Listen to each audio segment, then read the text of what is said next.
jiran dia dapat, nikmat jiran dia dapat. Jadi kita kuat ibadat. Sudah tentu akhlak dia. Kita kat Mekah hati kita bersih tu kan. Mak bapak kita pada tempat yang sewajarnya.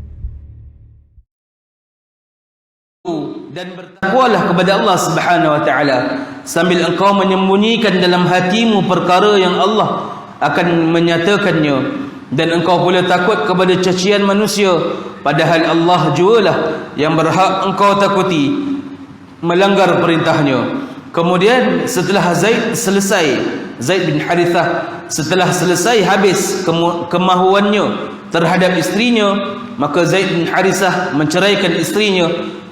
Kami kahwinkan engkau dengannya.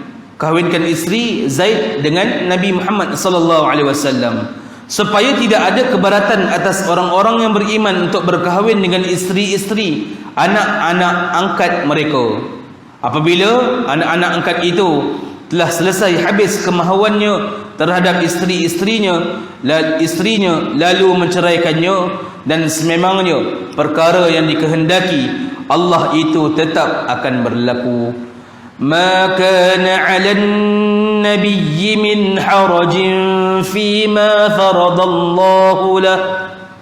ما كان على النبي من حرج فيما فرض الله له Sunnatullahi fil ladzina khalau min qabl. سنة الله في الذين خلوا من قبل وكان أمر الله قدرا مقدورا. وكان أمر الله قدرا مقدورا. Ayat 37, tidaklah ada sebarang keberatan yang ditanggung oleh Nabi sallallahu alaihi wasallam dalam melaksanakan perkara yang telah ditetapkan oleh Allah Subhanahu wa taala baginya.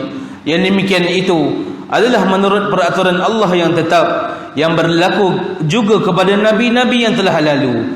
Dan ingatlah, perintah Allah itu adalah satu ketetapan yang ditentukan berlakunya. Alladzina yuballighuna risalatillah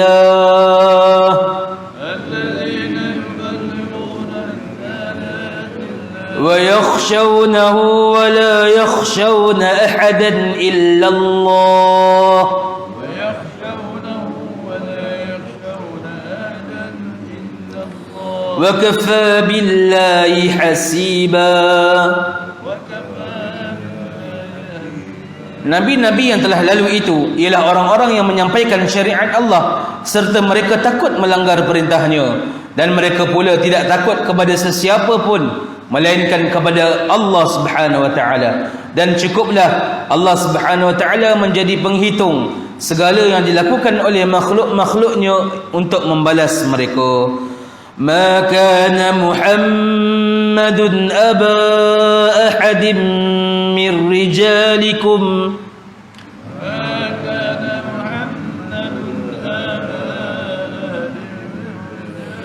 ولكن رسول الله وخاتم النبيين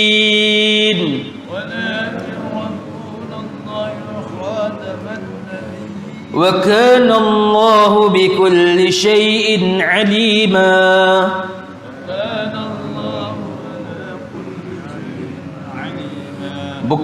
Bukanlah Nabi Muhammad itu dengan sebab ada anak angkatnya menjadi bapa yang sebenar bagi seseorang dari orang lelaki kamu, tetapi ia adalah Rasul Allah dan kesudahan segala nabi-nabi.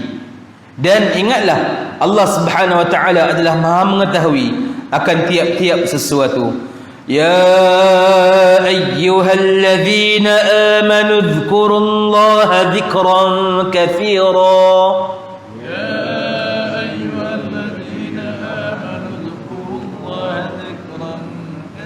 Wahai orang-orang yang beriman, untuk bersyukur kepada Allah, ingatlah serta sebutlah nama Allah Subhanahu wa taala dengan ingatan serta sebutan yang sebanyak-banyaknya.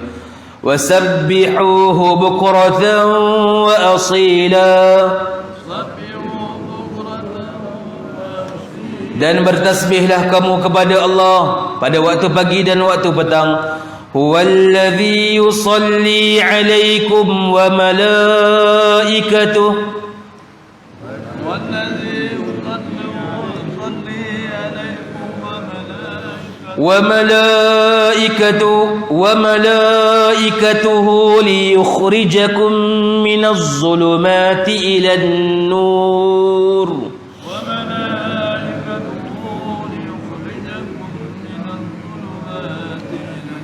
وكان بالمؤمنين رحيما.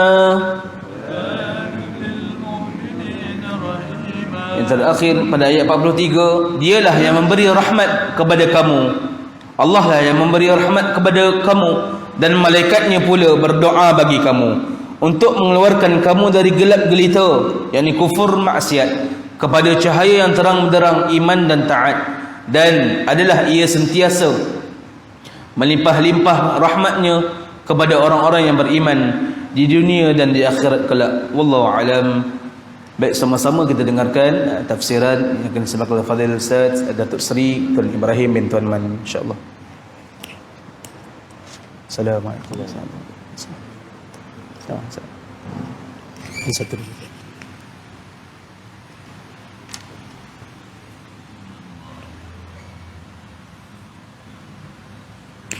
Bismillahirrahmanirrahim. Assalamualaikum warahmatullahi wabarakatuh. Waalaikumsalam warahmatullahi. Sikit ulasan berhubung dengan ayat yang kita ambil pagi ni. Ayat 36 ini, semalam kalau kita ingat lagi, Allah Ta'ala senaraikan 10 sifat-sifat orang yang diberi kelebihan oleh Allah Subhanahu Wa Ta'ala, sama ada laki-laki ataupun wanita. Pada ayat ini Allah sebut wa ma kana mu'minun wa la mu'minah, dan tidak patut bagi orang mukmin laki-laki atau orang mukmin perempuan, iza qadallahu wa rasuluhu amra, bila Allah Ta'ala memutuskan satu peraturan, satu undang-undang, satu hukuman, an yakuna lahumul khiyaratu min amrihim, lalu dia memilih yang lain daripada apa yang diputus oleh Allah. Berhubung dengan ayat ini, Sayyidina Umar Al-Khattab radhiyallahu anhu, dia ni ada seorang laki-laki Yahudi. Seorang laki-laki Yahudi ni dia bertengkar, berbalah dengan seorang laki-laki Muslim. Jadi berhubung dengan satu urusan. Jadi bila bertengkar, Yahudi ni kata kalau macam ni, baik kita jumpa Nabi, minta Nabi putuskan siapa yang betul, siapa yang salah. Lalu dua-dua mari jumpa Nabi. Sampai depan Nabi, Yahudi tu cerita masalah dia kepada Nabi, dan sahabat ni pun cerita ke Nabi. Setelah mendengar dua-dua tu, maka Nabi putus hukuman bahawa yang salah ni ialah orang Islam ni, laki-laki ni, bukan Yahudi. Yahudi tu betul. Menyebabkan dia tak puas hati. Dia tak puas hati dengan Nabi putus. Dia kata, kita jumpa Sayyidina Umar lah. Mari kita jumpa Sayyidina Umar. Kata Yahudi ni, kan yang putus ni Rasulullah, Rasul kamu. Rasul ni lebih tinggi pada Umar Al-Khattab. Buat apa nak jumpa Umar lagi? Mula-mula dia tak nak jumpa. Mula-mula waktu bertengkar tu dia tak nak jumpa pun Nabi. Tapi Yahudi ni desak dia kata, kamu orang beriman, kamu orang Islam. Sepatut kamu yang cadang pada aku jumpa Nabi, bukan aku. Tapi bila dah Nabi buat keputusan, dia tak puas hati, dia nak jumpa Sayyidina Umar Al-Khattab. Lalu kedua datang jumpa Sayyidina Umar Al-Khattab. Depan Sayyidina Umar tu, Yahudi tu cerita apa berlaku. Dia kata, aku dah bertengkar dengan dia, aku minta Nabi, dia mula tak setuju aku, di saat akhir dia setuju pun Nabi. Nabi dah buat keputusan, dia tak puas hati lagi, dia dengar keputusan kepada kamu. Lalu Umar tanya dia, betul ke apa yang dicerita Yahudi ni? Kata laki-laki itu, betul, aku nak dengar pendapat kamu ya Umar. Kata Umar, tunggulah sekejap. Umar masuk rumah dia, Umar ambil pedang, Umar turun, Umar pancung tengkuk dia. Umar bunuh dia. Laki-laki Islam tadi dibunuh oleh Sayyidina Umar Khattab. Dan ayat ni turun berhubung dengan peristiwa, riwayat mengatakan bahawa berkaitan dengan peristiwa tersebut. Allah kata tak patut orang laki-laki beriman bila Allah dah putus satu hukuman, tiba-tiba dia tak puas hati dengan hukuman Allah dan nak buat keputusan yang lain. Ayakul mulkhat min amri wa man ya'sillahu rasulahu faqad dhalla dhalalan ba'ida. Siapa-siapa yang durhaka pada Allah, melakukan maksiat pada Allah, yakni tak dengar, tak patuh apa diputus oleh Allah dan Rasul, maka itulah dhalla dhalalan ba'ida, sesat yang jelas nyata. Maka kan itu berhubung dengan masalah ni, orang yang buat keputusan berbeza boleh sampai tahap dia murtad, dia keluar pada Islam kerana engkar arahan Nabi, keputusan Allah. Nabi ni sumber hukum, bukan macam kita. Bila Nabi putus satu benda, maka hendaklah dia mematuhi dan mentaati. Wa istaqaw lil ladzina an'ama Allahu 'alaihim wa an'amta 'alaihim amsik 'alaik. Ini berhubung dengan kisah berlaku pada Zaid bin Harisah.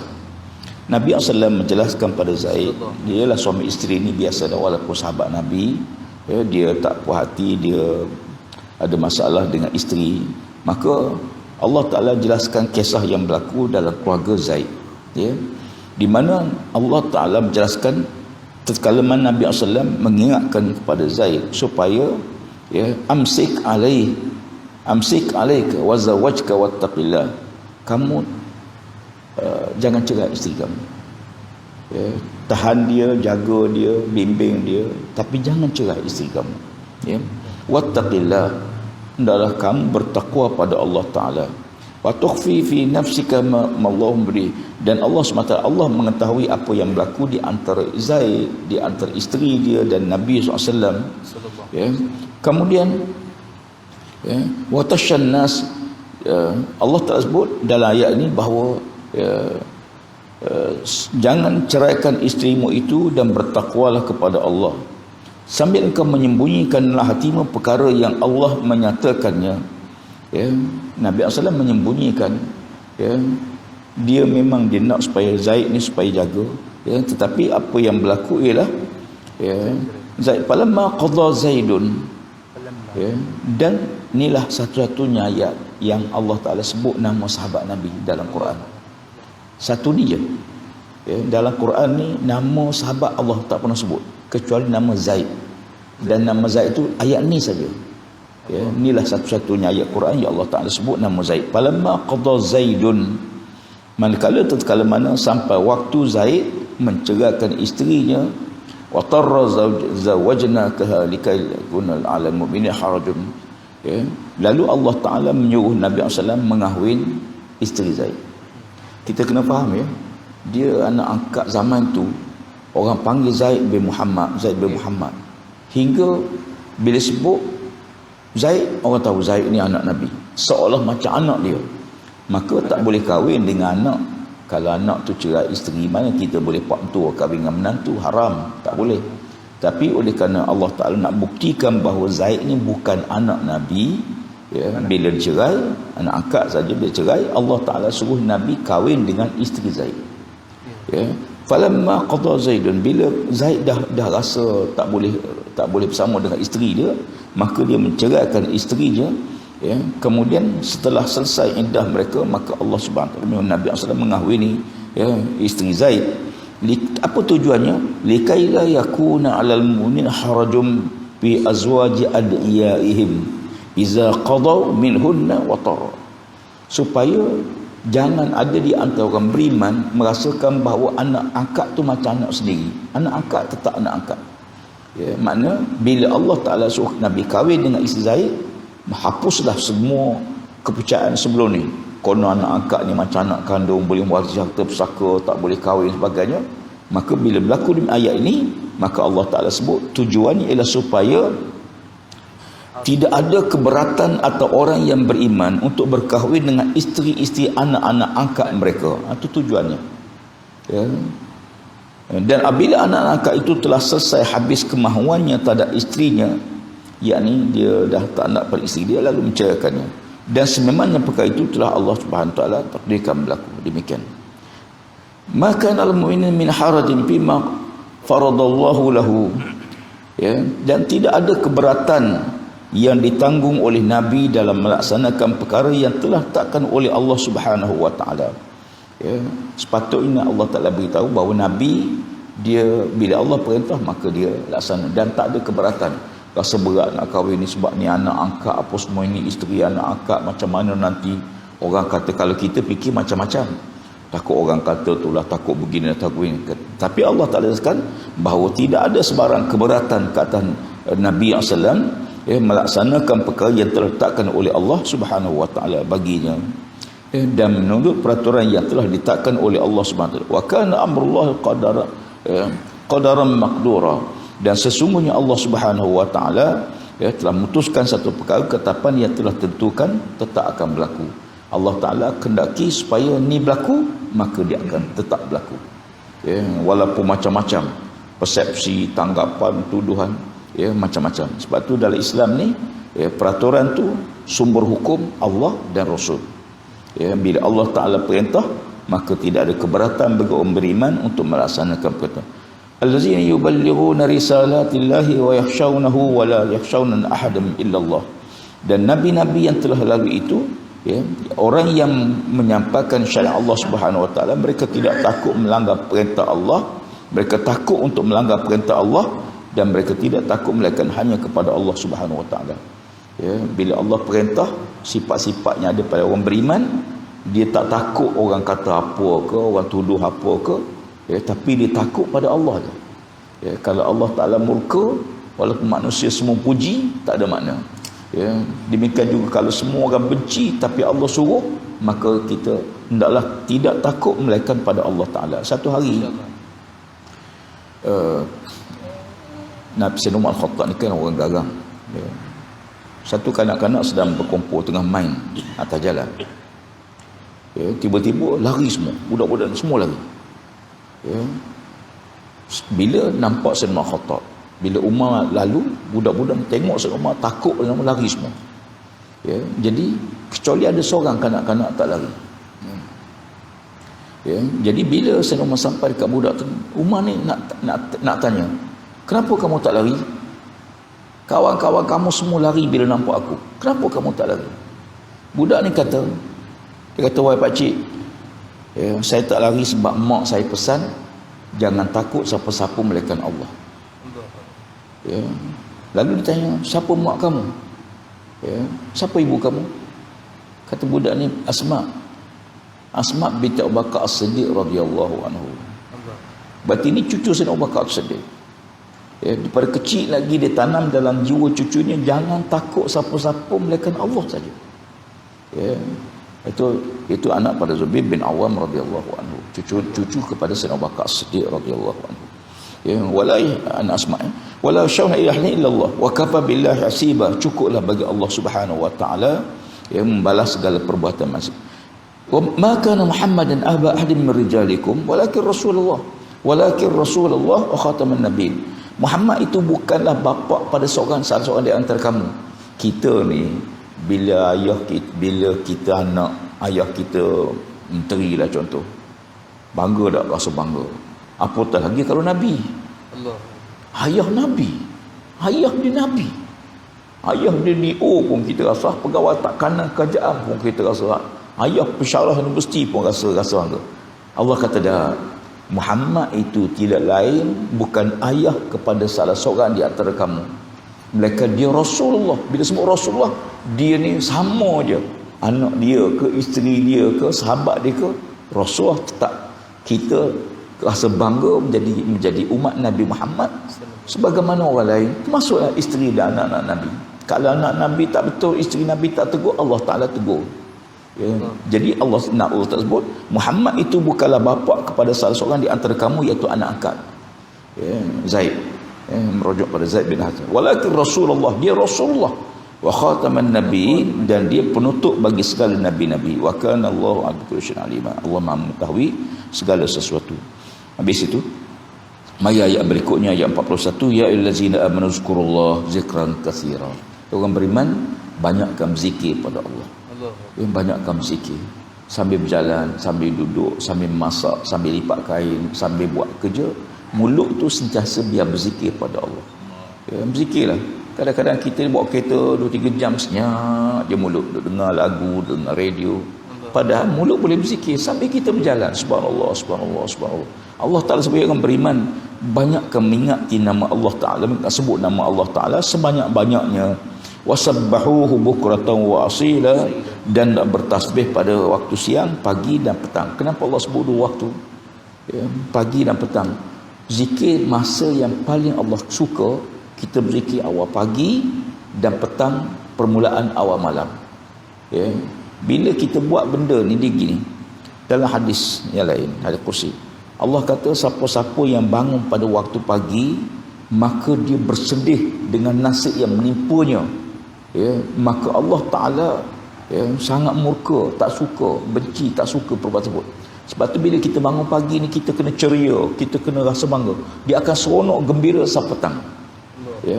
Orang yang bangun pagi bersedih, duk terpukul kepala, duk menderita, duk rasa kecewa dengan diri dia, maka dia akan kecewa sampai petang. Sebab tu pagi ni penting. Pagi kita sebut nama Allah, ingat pada Allah, Allah jaga kita sampai petang. Petang kita ingat pada Allah, kita pada Allah, Allah jaga kita sampai pagi besok.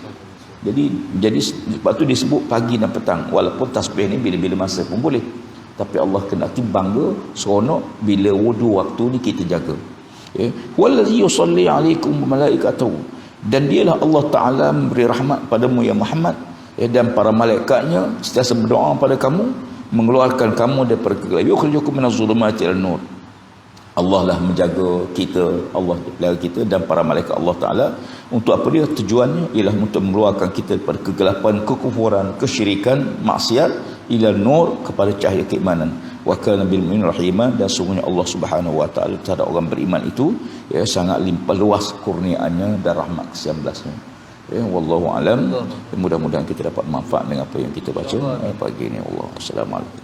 Waalaikumsalam warahmatullahi wabarakatuh. Assalamualaikum.